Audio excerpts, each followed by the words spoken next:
अस्सलाम वालेकुम भाई। क्या हाल चाल है?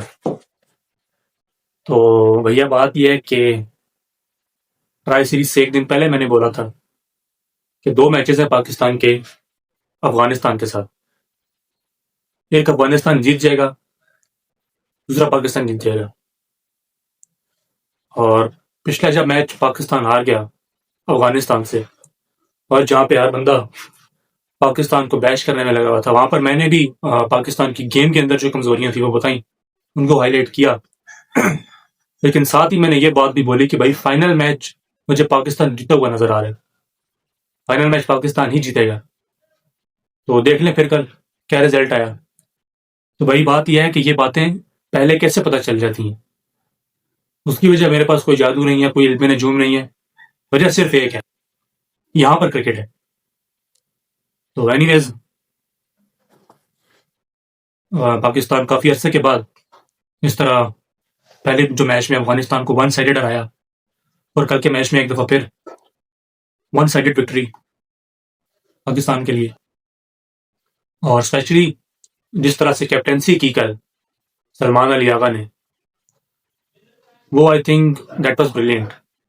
क्योंकि मोहम्मद नवाज हो या जिस तरह उन्होंने विकेटें ली, 2 ओवर में 4 विकेटें, उसकी जो बेस सेट की थी वो शाहीन अफरीदी और अबरार अहमद ने की। पहले ओवर में शाहीन अफरीदी ने जब विकेट ली रहमानुल्लाह गुरबाज की, तो वहां से हमें ये लगना शुरू हुआ कि यार ये रन डिफेंड हो सकते हैं अगर अच्छी बॉलिंग की जाए तो। फिर उसके बाद चौथे ओवर में जब अबरार ने सदीकुल्लाह अतल को आउट कर दिया, तो आधा मैच पाकिस्तान वहां पर जीत चुका था। क्योंकि ये जो 3 बैट्समैन है ना, गुरबाज, सदीकुल्लाह अतल और जादरान, ये इनके रन करने वाले बैट्समैन हैं, ये मैच विनर्स हैं इनके। गुरबाज तो वैसे ही आउट ऑफ फॉर्म रहा पूरी ट्राई सीरीज के अंदर, और सदीकुल्लाह अतल वैसे ही आउट हो गया। और इब्राहिम जादरान के बारे में मैं ये बात जानता था कि भाई ये अकेले दम पर तो मैच नहीं जितवा सकता। तो वहां जब सदीकुल्लाह अतल आउट हुआ तो आई वाज सेटिस्फाइड कि अब पाकिस्तान जीत जाएगा। लेकिन उसके बाद जैसे ही मोहम्मद नवाज आए, तो भाई उधर तो कमाल ही हो गया। फिर 2 ओवर में 4 विकेटें और मेडन उनकी T20 हैट्रिक। So brilliant performance by Mohammad Nawaz as well. और ये बात मैं पहले भी कर चुका हूँ कि यूएई की कंडीशन में मोहम्मद नवाज बॉलिंग में इफेक्टिव रहता है। पिछले 2 मैचेस के अंदर उसने एक दफा 2 ओवर में 30 रन दे दिए, और दूसरे मैच में 3 ओवर कराए, उसमें भी 30+ रन थे। और मोहम्मद नवाज पे तनकीद की वजह भी यही थी कि यार यूएई की विकेट तुम्हें सूट करती हैं, यहाँ पे तो अच्छी बॉलिंग करो तुम, जिस तरह की बॉलिंग कल की मोहम्मद नवाज ने। और सिमिलरली अगर बैटिंग की तरफ आए, क्योंकि टॉस जीतकर पाकिस्तान ने बैटिंग की पहले, तो बैटिंग में साहिबजादा फरहान मुसलसल चौथा मैच अंदर आते हुए बॉल पे आउट हो रहे हैं। और वो भी ऐसा नहीं कि एज लग रहा है या एलबीडब्ल्यू, नहीं, क्लीन बोल्ड हो रहे हैं यार अंदर आते हुए बॉल पे। उसमें भी 2 विकेटें फजल फरूकी की हैं, और एक बार तो उसने वो जो जुनेद सदीक है उनका एवरेज सा बॉलर, उसने आउट कर दिया यार साहिबजादा फरहान को। तो बेटा अंदर आते हुए बॉल पर जब तक इस तरह काम नहीं करोगे, तो बड़े बॉलर्स ऐसे ही तुम्हें आउट करते रहेंगे। कल के मैच में क्या हुआ तुम्हारे साथ, एक बॉल उसने इधर से की, दूसरी इधर से की, तीसरी फिर वो उसने साइड चेंज करके तुम्हें अंदर लाया। तुम्हें पता भी है कि वो साइड चेंज इसलिए कर रहा है क्योंकि वो स्विंग एक्सपेक्ट कर रहा है, तुमने फिर चलाने की कोशिश की। और साहिबजादा फरहान के लिए मैं ज्यादा दुख इसलिए है मुझे कि ये स्पिन और फास्ट बॉलिंग दोनों को अच्छा खेलता है। और अनलकीली ये 6 मैचेस में, या इवन 5 मैचेस खेला पाकिस्तान ट्राई सीरीज के अंदर, इन सब मैचेस में साहिबजादा फरहान जो है वो तीसरे ओवर से ऊपर जा ही नहीं पाया। पहले मैच के अंदर ये बहुत अच्छा नजर आ रहा था, पॉजिटिव नजर आ रहा था, टच में दिखाई दे रहा था, लेकिन उसके बाद एक अनलकी रहा। खैर पहले मैच में तो पीछे से फील्डर देखे नहीं, कैच दे बैठा। उसके बाद तो उसको किसी ने खेलने नहीं दिया, अंदर आते हुए बॉल मुसलसल बोल्ड होता रहा। तो खैर साहिबजादा फरहान से आई थिंक अभी भी मुझे तो खैर उम्मीद है कि यूएई की कंडीशन में वो कुछ ना कुछ प्रोड्यूस करेगा फरहान। और उसके बाद साइम अयूब साथ में आए। यार वंस अगेन देखें, ये 80, 90 या 110 का जो स्ट्राइक रेट है ना, ये साइम अयूब पर सूट नहीं करता। स्पेशली जब आप 15-16 बॉलें लें कि विकेट पे सेट हों और उसके बाद आप अपनी विकेट देना जब, तो उसका मतलब ये होता है कि आप बस टाइम ज़ाया कर रहे थे। जैसे आप फरहान की एग्जांपल लें ना, कि वो सारे मैचेस में शुरू में ही आउट हो गया ना, पहली 2-3 बॉलों पर ही आउट हो गया। इस वजह से शायद फरहान को मैं थोड़ा सा एज दूंगा। लेकिन जब इस तरह आप विकेट पे सेट होके आउट हो गया ना मेरी जान, साइम अयूब, और ये काफी अरसे से हो रहा है, बांग्लादेश वाली सीरीज से हो रहा है। 15-16 बॉलें तुम पीते हो, 15-16 बॉल पर वही तुम्हारा थका हुआ अपना 80-90 का स्ट्राइक रेट, और उसके बाद तुम आउट। ये तुम्हारी गेम नहीं थी साइम। इससे तो बेहतर यही है ना कि तुम 15-16 बॉलें खेलो और उन पर वही अपना पुराना 30-35 करते रहो और बस ठीक है। T20 फॉर्मेट में भाई 50 नहीं चाहिए होते। इसकी मिसाल आप देख लें, पहला मैच जो पाकिस्तान खेला अफगानिस्तान के अगेंस्ट, सिर्फ एक 50 है उसमें सलमान का, और वो भी 35-36 गेंद में 50 है। उसके बावजूद जो पाकिस्तान की टीम का टोटल था वो 180 था। इसका मतलब यही हुआ ना कि बहुत ज्यादा बड़े रन मैटर नहीं कर रहे आजकल T20 क्रिकेट के अंदर। बस ये है कि आपको अच्छा स्ट्राइक रेट चाहिए होता है। 10-15 बॉलों पर आपके 30-35 रन आ गए हैं, ओके। एक आधा बीच में 40-45 की बड़ी इनिंग आ जाए, आप अच्छा स्कोर बोर्ड पर लगा सकते हैं। तो उसके बाद फखर जमान, वंस अगेन मैं वही बात करूंगा कि जब तक फखर जमान को विकेट पर सेट होने का टाइम मिलता रहेगा, ये ठीक है। वंस इनको बॉल साइट होना शुरू हो जाए, ये पिच को अंडरस्टैंड कर लेते हैं, बॉलर किस तरीके से बॉल कर रहा है वो देख लेते हैं, उसके बाद फखर जमान बहुत ज्यादा डेंजरस हैं ओडीआई फॉर्मेट में। लेकिन T20 फॉर्मेट में क्योंकि आपके पास इतना टाइम होता नहीं है, तो फखर जमान जब आते ही शॉट मारने की कोशिश करते हैं तो वो आउट हो जाते हैं। पिछले 1-2 मैचेस में खैर ऐसा हो रहा है कि ये अपना टाइम ले रहे हैं क्रीज के ऊपर, और यूएई वाले मैच में तो खैर उन्होंने अच्छी इनिंग खेली, अच्छे रन भी कर दिए।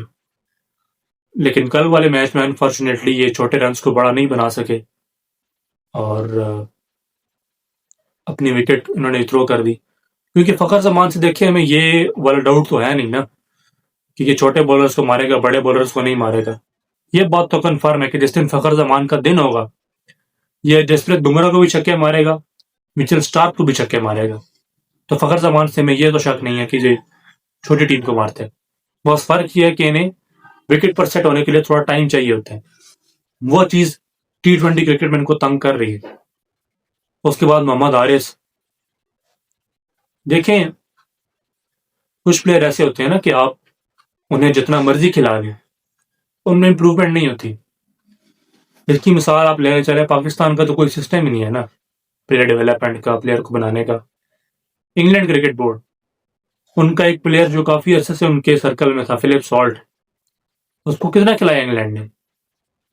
उसके बाद आज वो जो उनका मिडिल ऑर्डर बैट्समैन था जेमी स्मिथ, वो उसको एज एन ओपनर ट्राई कर रहे हैं, क्योंकि उन्हें ये बात नजर आ गई है कि यार ये जो फिलिप सॉल्ट है इसमें कुछ रखा नहीं है। ये 10 मैच खेलता है, एक में चल जाता है, उसके बाद फिर वैसे ही है। तो भाई कुछ प्लेयर ऐसे होते हैं जिनको आप जितना मर्जी खिला दें, उनमें इंप्रूवमेंट पॉसिबल नहीं होती। तो मोहम्मद हारिस भी उन्हीं प्लेयर्स में से है, इसको आप जितना भी खिलाएंगे ये ऐसे ही रहेगा। तो उसके बाद मोहम्मद नवाज, ठीक है कल की मुश्किल विकेट थी, उस पर कोई 150 का स्ट्राइक रेट तो आ नहीं सकता था, तो ठीक है कंट्रीब्यूट करते रहे। लेकिन एक जो चीज गौर करने के काबिल है कि जब फ़हीम अशरफ आई बैटिंग करने के लिए, तो उन फ़हीम अशरफ ने 8 गेंदों पर 15 रन कैसे कर लिए। Improvisation, modern day T20 cricket के अंदर जब तक आपके पास इम्प्रोवाइजेशन नहीं होगी ना, तो हमेशा अच्छा स्पिनर आपको तंग करता रहेगा। इम्प्रोवाइजेशन होती क्या है, अब देखिए मोहम्मद नबी जब बॉल कर रहे थे तो वो उनका बॉल स्किड होकर बाहर निकल रहा था, ठीक है। फ़हीम अशरफ ने जो है वो स्विच हिट मारी, ठीक है, उसको स्पिन की डायरेक्शन में जाकर हल्का सा लिफ्ट किया और वो चौका हो गया। तो ये चीज होती है कि T20 क्रिकेट में जब तक आपके पास रिवर्स स्वीप नहीं है, स्विच हिट्स नहीं है, ये शॉट्स जब तक आपके पास नहीं होंगे, अच्छे बॉलर हमेशा आपको तंग करते रहेंगे, ठीक है। एक बार आप इम्प्रोवाइजेशन शो करेंगे, बॉलर की लाइन एंड लेंथ को डिस्टर्ब करेंगे, फिर ही वो बैकफुट पे जाएगा और अगली टीम पे प्रेशर भी डालेगा। तो एनीवेज, बॉलिंग में आते हुए देखें, शाहीन शाह अफरीदी की बॉलिंग में मुझे थोड़ी सी इंप्रूवमेंट नजर आ रही है। जिस तरह पहले ऐसा होता था ना कि वो रन देने की मशीन, रन देने की मशीन, शाहीन, हारिस, ये इवन जो तीसरा पेसर था हमारा नसीम शाह, वो भी ऐसे ही था। एक बार पिटाई शुरू और फिर आखिर तक जारी रही। तो इस चीज पर इस ट्राई सीरीज के अंदर मुझे नजर आया कि शाहीन शाह अफरीदी ने काबू पाया है।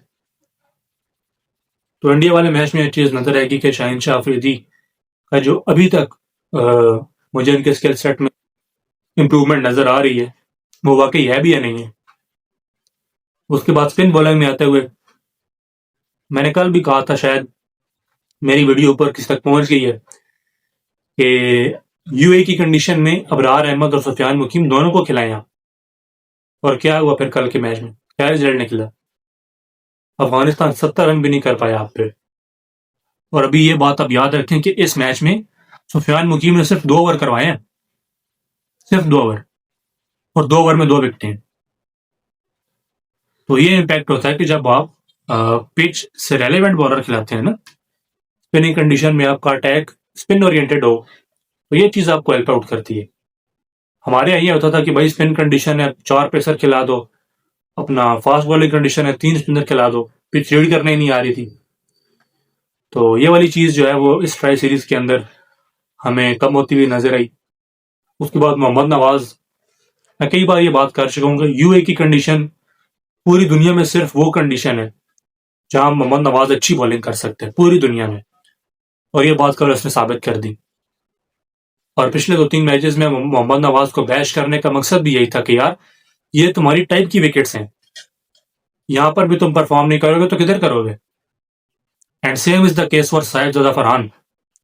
एशियन विकेट्स साहिबजादा फरहान के टाइप की विकेट्स हैं मेरी जान। अगर तुम यहां पर भी रन नहीं करोगे, वेरी सॉरी टू से, पीछे वो मोहम्मद नईम तैयार बैठा हुआ है। और ये बात तुम याद रखो कि मोहम्मद नईम है लाहौर कलंदर का, और इस वक्त चीफ सिलेक्टर है आकिब जावेद। तो बेटा 1 मिनट भी नहीं लगेगा मोहम्मद नईम को टीम में आने के लिए, अगर तुम्हारी परफॉर्मेंस अच्छी नहीं होगी तो बेटा इस चीज को दूर करो। एनीवेज, मैसिव विक्ट्री, और ये जीत एशिया कप से पहले आपको बहुत कॉन्फिडेंस देगी। तो बहरहाल जी, आज एक दिन का गैप है और कल से फिर एशिया कप स्टार्ट है। लेट्स सी उसमें किस तरह की परफॉर्मेंस नजर आती है पाकिस्तान की तरफ से। फिर उसके बाद ट्राई सीरीज है पाकिस्तान के अंदर, कल ही उसका स्केड्यूल अनाउंस हुआ है, और उससे पहले साउथ अफ्रीका की टीम विजिट कर रही है पाकिस्तान का। एंड उसके लिए बहुत ज़्यादा एक्साइटमेंट है, जो पहले 2 टेस्ट मैचेस हैं उनके लिए। क्योंकि देखें, क्रिकेट की खूबसूरती जो है वो टेस्ट क्रिकेट है। तो टेस्ट क्रिकेट का एक अपना मजा है, एक अपना क्रेज है। देखते हैं पाकिस्तान उसमें कैसा परफॉर्म करता है, क्योंकि पिछली जो 2 वर्ल्ड टेस्ट चैंपियनशिप की साइकिल थी उनमें पाकिस्तान बिल्कुल ही नीचे लग के रहा, नीचे से टॉप करता रहा। तो ये वाला जो WTC है पाकिस्तान के लिए बहुत इंपॉर्टेंट होगा। तो एनीवेज, मिलते हैं फिर एशिया कप में। तब तक के लिए आप लोग ख्याल रखें अपना, चैनल को सब्सक्राइब करें, शेयर करें। अल्लाह हाफिज, थैंक यू सो मच।